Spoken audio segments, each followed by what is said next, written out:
Good morning and welcome back to Questioning Sense with me, Matt. How you guys doing? I hope you all are well and all is good in your worlds. I have a little bit of a cold, which generally kind of causes massive panic in today's world, but my son brought one home from school. We had to get him tested, so we know, his test came back negative and all the rest of it.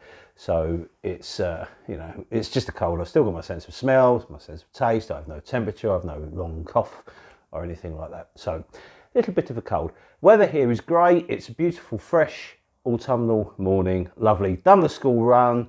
Quick review before I go to work. So I'm wearing the perfume we're going to talk about today, but this video has kind of been cobbled together quite quickly because I found this new fragrance. I'm wearing it and I've become really obsessed with it. So I thought everything else can be put on hold. Let's get a review out of this one because I find it really exciting and it's a really interesting one to talk about. So originally today I was going to film a review of 2 decants, and I was going to originally, using some real original thinking, call this the War of the Roses. And it was a straight shootout between Maison Francis Kurkdjian's L'Homme à la Rose, which is his new rose one, and this, which is Moschino's Toy Boy, another rose fragrance. They both came out around the same sort of time. I've got to say quickly a big thank you to Kevin over at Merseysense who sent me the sample of Toy Boy. So the idea was, I'm actually on the prowl, or was on the prowl for a new rose scent, because I've only got about 15, so I needed another one. I've not bought a rose frag in ages, so I was getting all excited about it and thought I'm going to buy a new rose frag, and I narrowed it down to those 2. So basically, the War of the Roses video was going to be a shootout between those 2, and then eventually I would have gone and got one of them, because I am really in the market for another rose scent.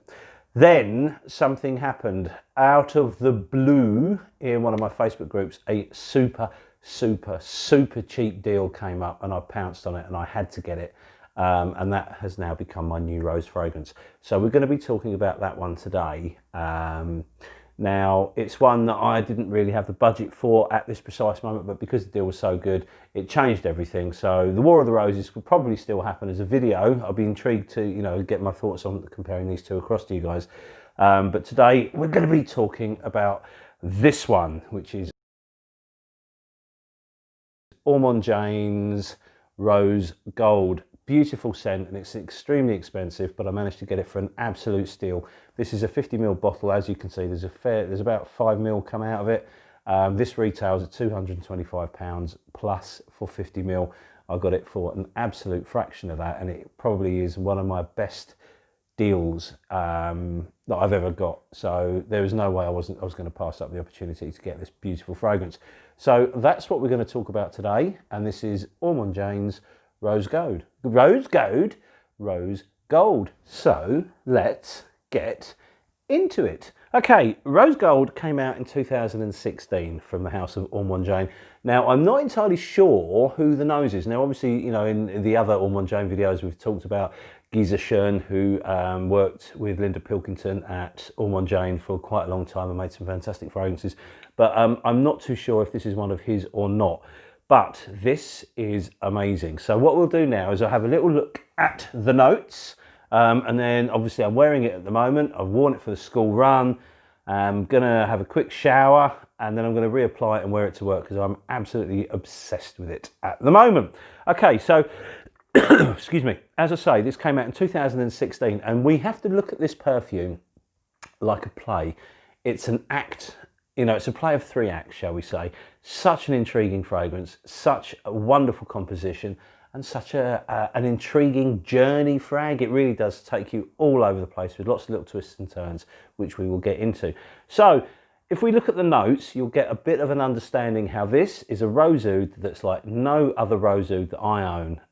It really is different. And bearing in mind, I've got a lot of rose ouds. So this is what kind of attracted me to it. I have tried it in store a few times, I've been quite obsessed with it, but I never thought I'd get it until I was going to make a big purchase. So, when this came up in the group, I was over the moon. Okay, so on the top, this is where it gets really interesting. You have Sicilian lime, you have orange blossom, you have bergamot, and you have clary sage. In the middle, you have Tafe Absolute, you have Carnation, you have Jasmine, you have Orchid, and then you have Water Lily. And then on the base, you have Oud, you have Sandalwood, you have Labdanum, you have Amber, and you have Shinus Mole, which is... It's effectively a bit of it's a tree that, it's a woody, peppery sort of note. Sometimes it can be a bit smoky depending, I suppose, on how it's distilled or how it's tinctured or how it's made effectively. So you've got a lot of notes there. There's an awful lot of materials involved in this perfume, and there's a lot that you wouldn't associate with a rose oud. And it comes across like that as well. This is such a non-traditional take on such a well-established combination. It's a beautiful wear. As I say, I'm wearing it now, but I'm going to spray a little bit more for the purposes of the review. Now, wow. Just a quick word on the presentation. These little bottles weigh an absolute ton. It's very minimalistic. The caps are really heavy. It looks, in terms of bottle shape, exactly the same as the other two that I've got. So, no changes there. It's really, really weighty, and I love the colour. So there you go. Little bright spot in my collection. Now, when you spray this, this is where it gets really, really intriguing, because what happens is as this hits your skin, it's sharp, it's fresh, it's invigorating, it's almost zesty. The Sicilian lime dominates the opening. The orange blossom, I think, just counters it.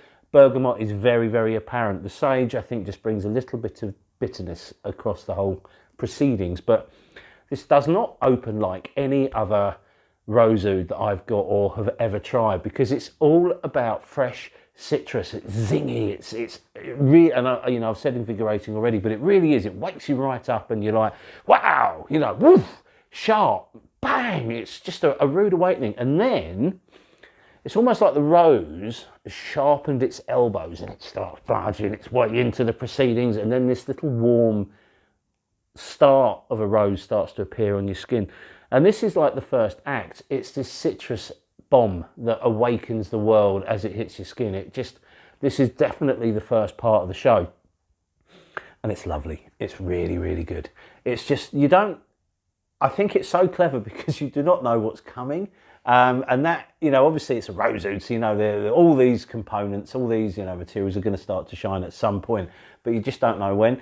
And then you get this slight hint of the rose starts to appear. It's almost like a spider coming over the top of a fence or something like that. The legs of the rose start to appear.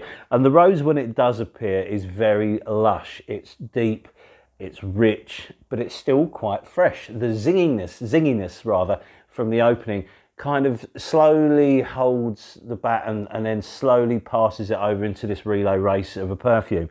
Carnation and Jasmine arrive with the Orchid. I don't really get Water Lily in this. I think it's just another floral element. And what it does is this perfume all the time is very airy. So you've got a lot, if you look at all the materials there, you've got a lot of very heavy, and traditionally sort of, if you look at all my other kind of perfumes with rose and oud and sandalwood in, they're really heavy on your skin and they're quite oppressive if they're worn at the wrong times and that kind of thing. Whereas this is light and airy all the time. And it's really clever how they've done it, because the rose smells rich and deep and opulent, but it's still really airy. So it's kind of like heavy on your skin when you put your nose right into it, but around you, it's all about the sillage. It just floats around you. It's just leaves a wonderful little train or chain as you wander around. So it's heavy on your skin, but it's light in the air. Really, really good.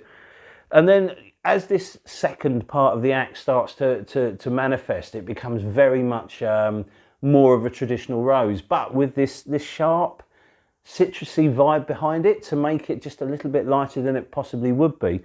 Then over time, everything else starts to come into play, and then it sort of slots into its final act, and that's where the rose then starts to take a backseat and this oud starts to come in. Now it's not like there's no skankiness to it, there's nothing like that. This is a really clean, sophisticated, dynamic oud that slides across, and it's in this world of sandalwood and like, this dusty element, which I think is the Shinus Mole, because sometimes this can come across as smoky and this doesn't, but what it does do is it brings a dustiness to the sandalwood, which again is very Moorish, but it's still a clean sandalwood.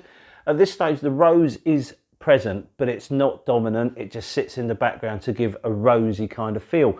Overall, the composition is really, really good. I love this journey that comes across. It's very light at all times, which again is perfect. It means that I could wear this perfume anywhere. I can wear it to work, I could wear it to the office, I could dress it up and go out for a meal wearing it, and it will just give a lovely light sillage. The performance is really good. It lasts a good 8 to 9 hours, noticeably, and then it will become a soft skin scent after that. But it's just wonderful. It does, however, not remind me of any of my rose ouds. It does at times remind me a little bit of this, which is Parfums de Nicolas Patchouli Intense. If you spray them side by side, they really do not smell anything alike. So when I'm saying it reminds me of it, it's the way it behaves, it's the way it uses its florals, whereas Patchouli Intense uses a lot of floral elements to celebrate patchouli. This has got the floral elements that kind of allow the other elements to shine. It gives the lift to the sandalwood, it gives the lift to the oud to make this wonderful fragrance. It is unisex, but I will say this, it's more feminine leaning than masculine. So if you're like me and you just like wearing a perfume because you like the smell of it, then you're going to be absolutely fine with it. If you're a confident man, a beautiful man, a fine specimen of a man like myself, then obviously, you know, you're going to be completely fine wearing it. If you are a guy that likes a kind of a blokey scent, or you're a bit unsure about wearing a feminine fragrance, probably not going to be for you. This is certainly one that ladies are going to adore. I've got to hide this from my wife because as soon as she finds it, that'll be that gone. I can guarantee that she'll be all over it. So the other thing I'd like to say about this, if you want a rose oud fragrance, but you're a little bit scared of it and, you know, you've not found one that you like, this is perfect because the oud, it's, you know, I spend quite a lot of time with oud. If you follow us on Instagram, you'll notice that I'm swiping a lot of ouds and trying to talk about them in the evening. So I've smelt an awful lot of oud, and the oud in this isn't like that.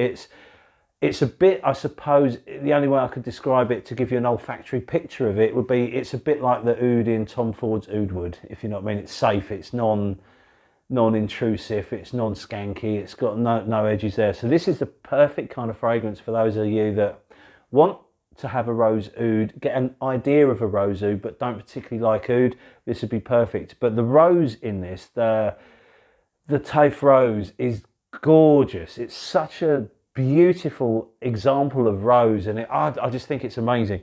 I really, really rate this fragrance. It is sillily, you know, it's a silly expensive one, so you're gonna need to really, really want this. Don't blind buy it. You know, any expensive perfume like that, do not blind buy it. Ormonde Jayne are worldwide, so you're always, you know, pretty much guaranteed that you're going to get into a store somewhere in the world that has it, and you'll be able to smell it on skin. I think it's fantastic. It is, I don't know, to summarise, just a beautiful, very modern fragrance. They've taken a real traditional thing.